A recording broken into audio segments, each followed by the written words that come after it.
Hello everybody, it is Sunday the 14th of November. I want to talk about how this great tribulation is being created and how we are the co-creators in doing this. So the Bible, you must get out of the picture book. The Bible is talking about man. It concerns itself with man, and that is both male and female. Man is Adam. Adam is the builder in this world.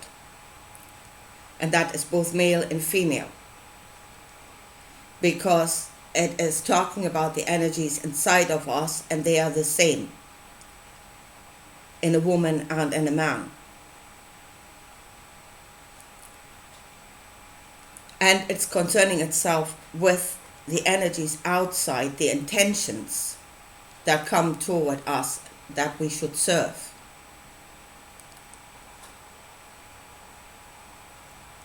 So, to get this right and to stop creating this tribulation, we must understand what they are doing to inside of us. Because they are working on something inside of us that makes us create outside of us. So inside of us, as I see it now, we have 4 cornerstones. Yeah? 2 on the female side, which are desires, which is desire to receive and the desire to give. And on the male side, which is emotional knowing, we have in their extremes the knowing, emotional knowing that you are nothing, there's nothing you can do. And on the other extreme, the emotional knowing that you can do anything. Everything is possible. So those are your 4 cornerstones. And the boys, the emotional knowing, they have sliding scales. And so are the desires. To which extent should you receive? To what extent should you give? They are sliding scales. They are not set in stone. They can be moved to wherever they serve the best to create an outcome. Now, what is working on us at the moment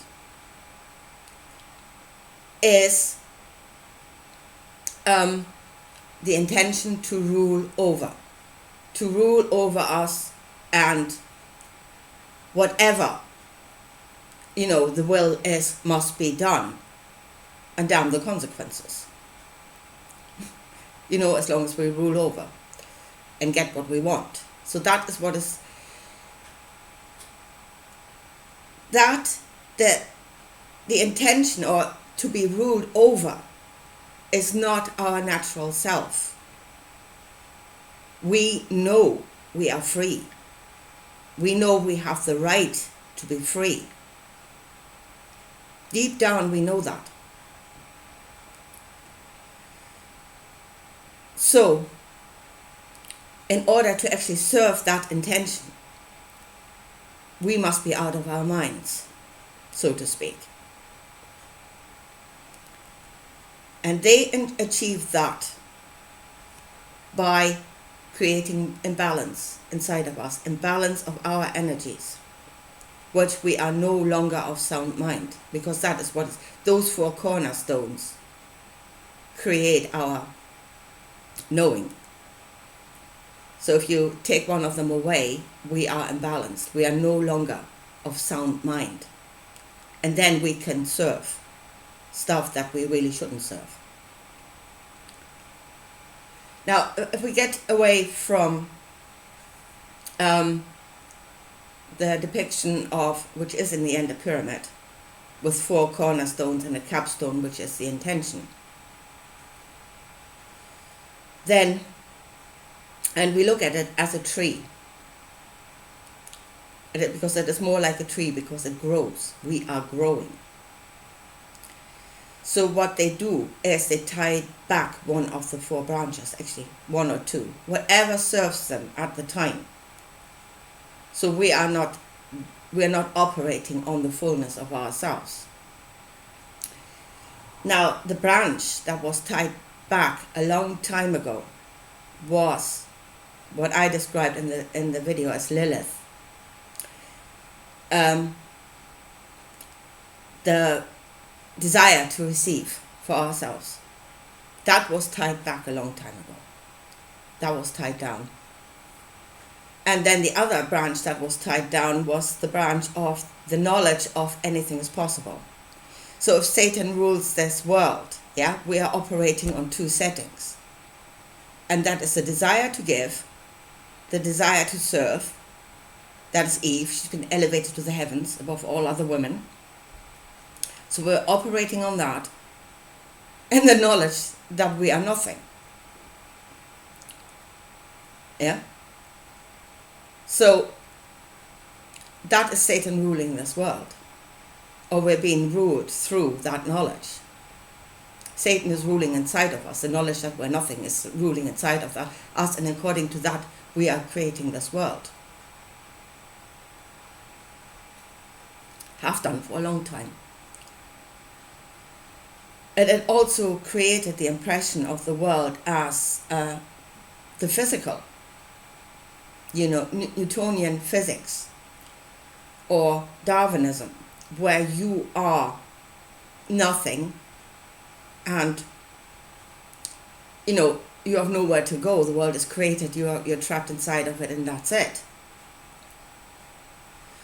Now, in times of great tribulation, there are also times of enlightenment, and what happens is that one of the branches flips back because this tree is growing, and it is increasingly hard for them to tie back one of our branches because they're becoming stronger. And then when they flip back, they have more and more energy. That is why the tribulations are getting bigger. The energy that is released by those branches flipping back is getting bigger. So enlightenment, times of enlightenment, is when the knowledge of anything is possible. There are other possibilities out there. In the Middle Ages was one of those times when that awareness came back, that branch flipped up. And then it created physical tribulation because, of course, the powers that be were busy tying it back down because it really didn't serve them.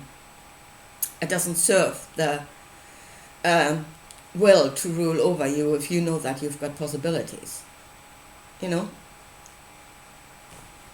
Now, the tribulation we're coming into now, because right now, as I said, and what they are building is becoming more and more unstable.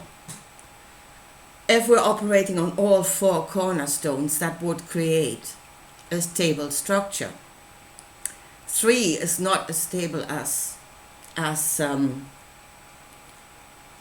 4. And if you're only operating on 2, holding that thing upright will take some doing. So what is happening now, and here is what Jesus said: the stone that the builder dismissed will become the cornerstone. The stone that Adam dismissed, and there is a story that is already way back in the midst of time. He dismissed that stone a long time ago. Is Lilith, is the will to receive for ourselves.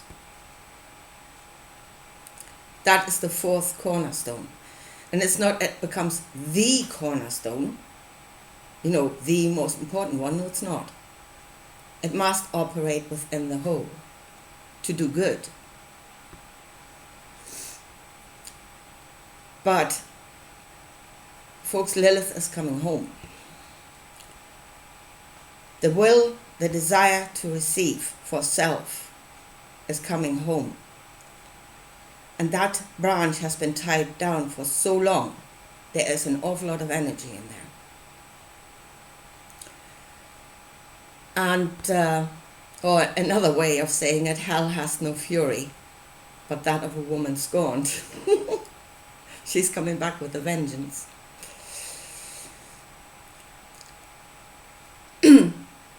Now,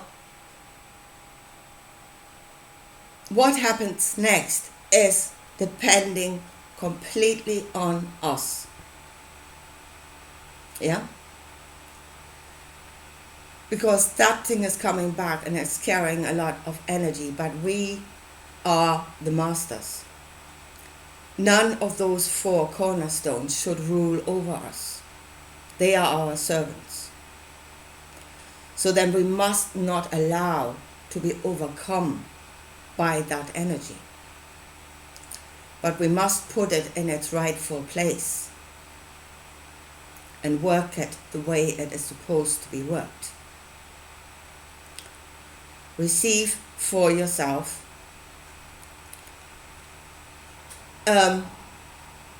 and give. That energy should be taken in and then create balance. It must be in balance with everything else. So this is the great tribulation that is coming. And as I said, it is because of that energy has built up for so long.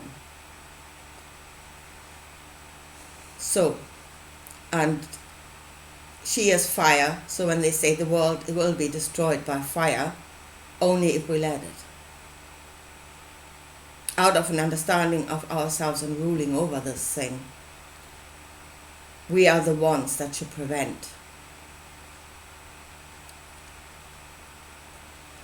And another, if we will go one more time to this image of the tree, then there's another thing you see in this tribulation. And that is, at the moment, we are dividing into different groups. Yeah? We are still the group where the 2 branches are tied down. Those that say we are nothing and we must serve, they are still on that setting. We are a group that says, oh, anything is possible, and then we are like Jesus, but it must serve the heavens. And then if Lilith comes back, we are at, possibilities to serve ourselves, to receive for ourselves, to serve others. And that is the correct setting. If people, as this tree is still growing and the pressure is growing, there's 2 things that can happen. Either we see ourselves correctly, we put the branches back where they should be and keep the energy under control, and then we are free. Or we accept the ties, the way that the branches are tied down. We keep beating ourselves up and saying, well, these parts of us are just evil because they don't serve heaven. In which case you will break. This tree will rip apart. You will rip apart. Because what's happening is against your nature. And if you allow it to continue, it will kill you. It will break you. It will rip you apart.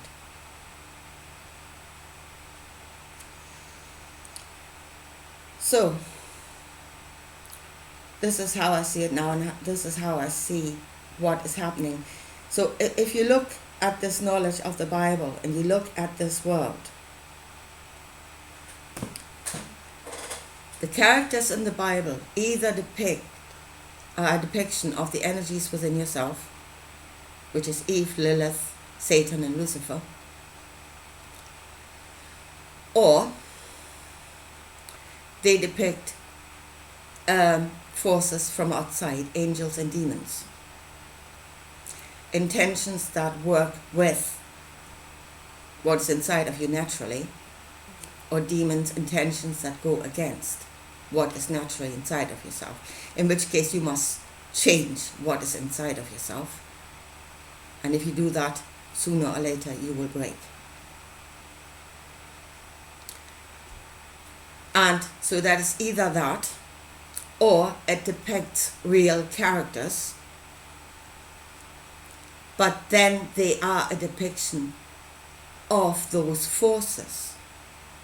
So if you, for instance, look at Jesus or at some other character in the Bible, don't look at the man, but ask yourself what forces are working on him from outside, and which forces are working, which energies is he allowing to work inside of himself. And only then do you understand Jesus correctly. You understand the energies that make him say what he is saying. The energies that make him do what he's doing. And only if you can recognize that inside of him, because that is what is coming out of him, only then do you see the picture correctly. Anyway, I think I'll leave it at that for today, and I'll talk to you again soon. Bye.